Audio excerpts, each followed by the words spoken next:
Assalamualaikum warahmatullahi wabarakatuh. Sebentar lagi kita akan merayakan hari Idul Adha atau Hari Raya Kurban atau Hari Raya Haji. Pada tahun ini Hari Raya Idul Adha jatuh pada hari Jumat tanggal 31 Juli 2020. Sebelum melaksanakan Idul Adha, terlebih dahulu kita awali dengan puasa sunat. Pada hari Rabu kita puasa sunat tarawiyah, pada hari Kamis kita puasa sunat Arafah. Nah itu kan.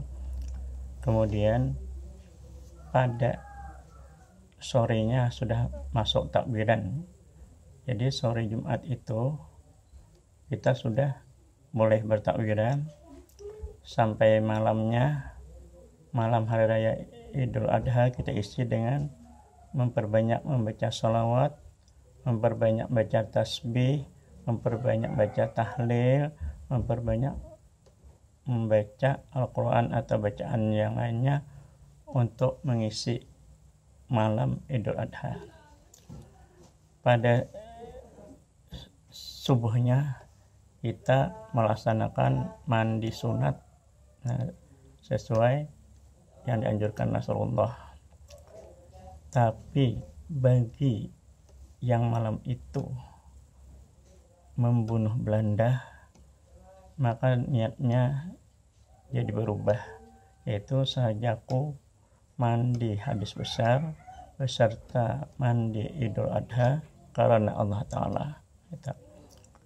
Kemudian kita berangkat ke masjid atau ke musala untuk melaksanakan sholat subuh berjamaah. Seperti kita ketahui bahwa subuh Jumat tiap langgar musala atau masjid yang penganut berpaham Nahdien atau Ahlussunnah wal Jamaah, mereka pada subuh Jumat itu akan melaksanakan sujud sajadah, yaitu pada rakaat pertama Al-Fatihah, kemudian membaca Alif Lam Mim Tanzil. Di tengah surah itu ada surah bersujud. Lalu itu kita ikuti, kita amalkan itu. Kita melaksanakan sujud sajadah. Kemudian bangkit melanjutkan ayat berikutnya. Setelah itu pada rakaat kedua setelah Fatihah dilanjutkan dengan hal ata alal insan. Itulah yang pernah dilakukan oleh Rasulullah pada salat subuh Jumat. Kita pun ikut mengamalkannya. Jadi setelah kita salat subuh,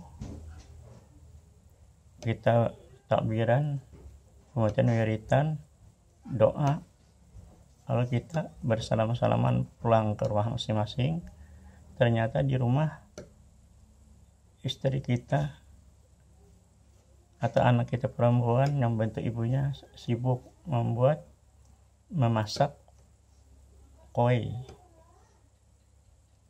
Dari adonannya kan dimasak kue, atau masak lontong, lapat, lupis, soto, gado-gado atau masakan khas daerah lainnya. Nah itu yang setelah itu nanti dibagikan kepada tetangga sebelah menjadi tetangga di muka, tetangga di belakang, tetangga di kiri, dan tetangga di kanan. Nah itu kan seperti itu sudah. Kemudian nanti tetangga itu membalas juga. Jadi malam itu masing-masing ibu-ibu sibuk untuk menyiapkan masakannya untuk memberi tetangga, nanti dibalas lagi oleh tetangga lain. Itu sudah menjadi tradisi di daerah kita sejak zaman dahulu. Jadi saling membantu. Di sana terlihat keakraban dalam bertetangga. Nah, setelah itu kita menyiapkan untuk pergi ke masjid atau ke tanah lapang. Seperti kita tahu bahwa hari raya Idul Adha ini kita tidak makan, tapi disunahkan minum saja. Nah karena itu kita sebelum berangkat minum dulu. Nah itu kan dengan makan satu kue atau dua kue, lalu kita berangkat tentu saja dengan menggunakan pakaian bersih, pakai minyak wangi. Kemudian itu kita berangkat dengan arah yang sama, nanti pulangnya dengan arah lain atau jalan lain. Nah, Rasulullah setiap kali hari raya Idul Fitri dan Idul Adha, beliau turun dari rumah sampai ke masjid atau tempat yang dituju, ke lapangan, itu beliau selalu membaca takbir, yaitu takbir Rasulullah adalah Allahu Akbar, Allahu Akbar, Allahu Akbar, La ilaha illallah, Wallahu Akbar, Allahu Akbar, walillahil hamd. Jadi takbir Rasulullah itu sampai di situ saja. Begitu juga seperti yang terdapat dalam kitab I'anatul Talibin. Nah, jadi yang digunakan seperti itu. Cuma kaum ahlu sunnah mazhab Syafi'i menambahi, tambahannya adalah Allahu Akbar kabira walhamdulillahi katsira wa subhanallahi bukratan wa asila, la ilaha illallah wahdah sadaqa wa'dah wa nasara abdah wa a'azza jundahu wa hazamal ahjaba wahdah, La ilaha illallah wa la na'budu illa iyyah mukhlishina lahuddin walau karihal kafirun. Ada juga yang menambahi walau karihal munafiqun, walau karihal fasiqun. Kemudian disambung dengan salawat, ada juga begitu. Boleh saja, karena itu bukan dari Rasulullah, tambahan saja. Jadi terserah aja menambahnya. Itu menurut mazhab Syafi'i. Jadi ingat, menurut Rasulullah tadi Allahu Akbar, Allahu Akbar, Allahu Akbar, La ilaha illallah, Allahu Akbar, Allahu Akbar, walillahil hamd, sampai situ saja. Itu dari Rasulullah. Berarti itu lebih abdal. Tapi karena tradisi kita seperti itu sudah disambung-sambung itu, maka itu lagi kita turuti, itu kan agak panjang, itu kan panjang. Ya, jadi kita turuti itu sudah mentradisi sampai sekarang itu. Nah, setelah itu kita sampai di masjid, salat sunat tahiyatul masjid. Nah, itu kan. Nah, bagi yang di lapangan, kita langsung duduk saja bagi yang di lapangan, karena tidak ada salat tahiyatul lapangan, tidak ada. Nah, karena itu duduk saja. Nah, kalau bagi yang di masjid, setelah salat itu tahiyatul masjid, lalu biasanya tuh ada salah seorang dari yang duduk agak di depan itu bertakbiran. Kita kan tinggal mengikuti saja lagi, menyahut, istilah itu menyahut. Nah, itu biasanya itu habis yang satu disambung lagi oleh yang lain, bertakbiran itu, sehingga sampai waktu yang ditentukan. Biasanya salat Idul Adha itu di tempat kita jam 7 waktu setempat, nah, atau lebih sedikit. Nah, setelah itu lalu Bilal memberitahu atau mengingatkan dengan mengucapkan ma'asyiral muslimin, itu kan. Nah, setelah itu lalu kita mulai semuanya berdiri melaksanakan salat Idul Adha, itu kan. Idul Adha bagi imam, nah bagi yang berusali sunatal Idul Adha ra'ataini imam lillahi ta'ala, itu bagi imam kan. Sajaku salat Idul Adha 2 rakaat menjadi imam karena Allah Ta'ala.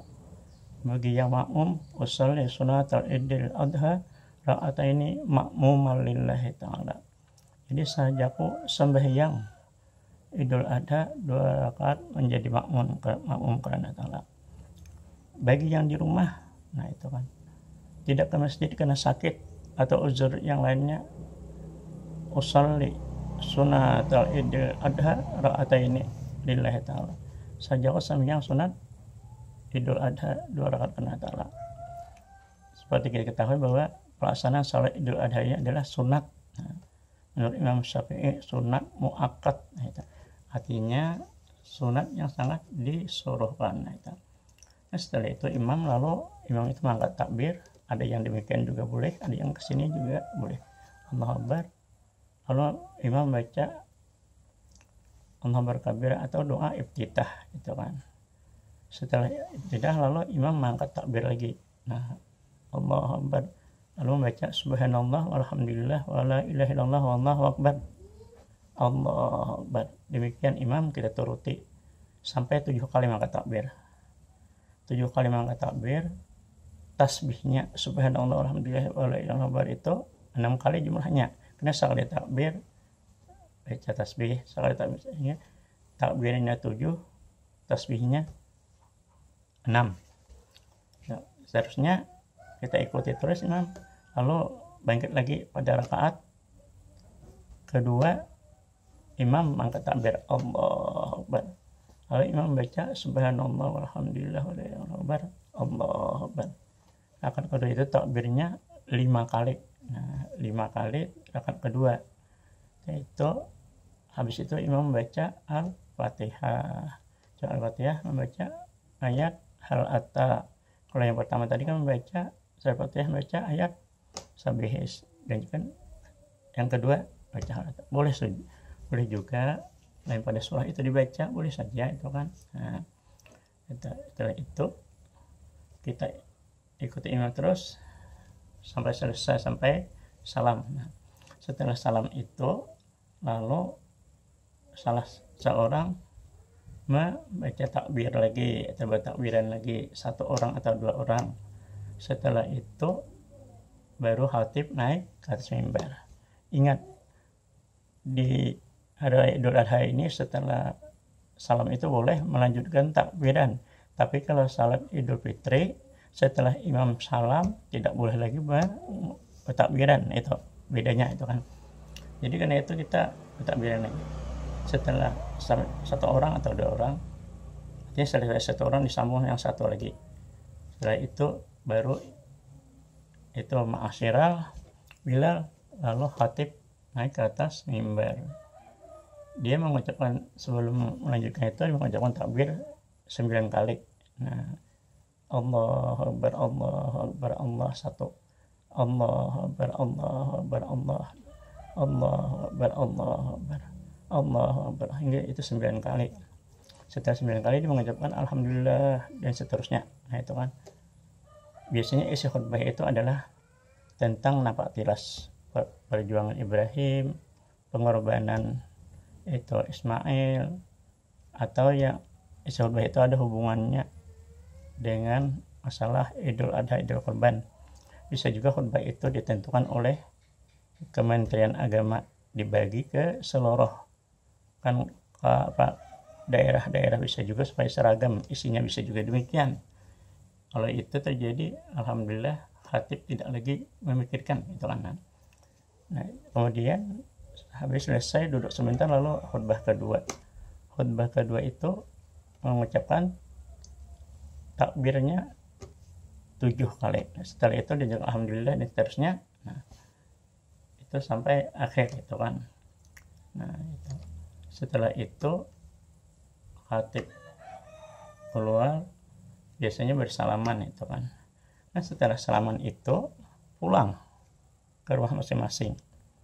Ada yang mendatangi kubur, membacakan Yasin di kubur orang tua atau yang lainnya itu. Nah, ada juga yang langsung ke rumah, ada juga yang menyiapkan peralatan untuk berkorban. Nah, itu bagi yang mampu berkorban, alhamdulillah uangnya digunakan, jangan tidak digunakan itu kan. Kemudian bagi yang tidak mampu berkorban sapi atau kambing atau yang lainnya, maka boleh berkorban dengan binatang berkaki 2, ayam atau itik itu kan, dipilih yang besar. Di mana itu keterangannya? Keterangannya di dalam kitab Sabilul Muhtadin karya Muhammad Arsyad Al-Banjari.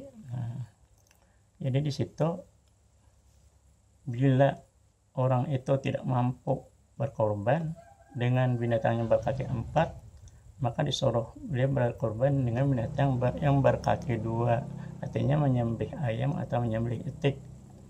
Tapi tentu saja berkorban dengan ayam atau etik kan pahalanya tidak sama dengan berkorban dengan sapi kan atau kambing, kan harganya lebih mahal, kan lebih mahal itu lebih banyak biaya, lebih besar pahalanya itu kan.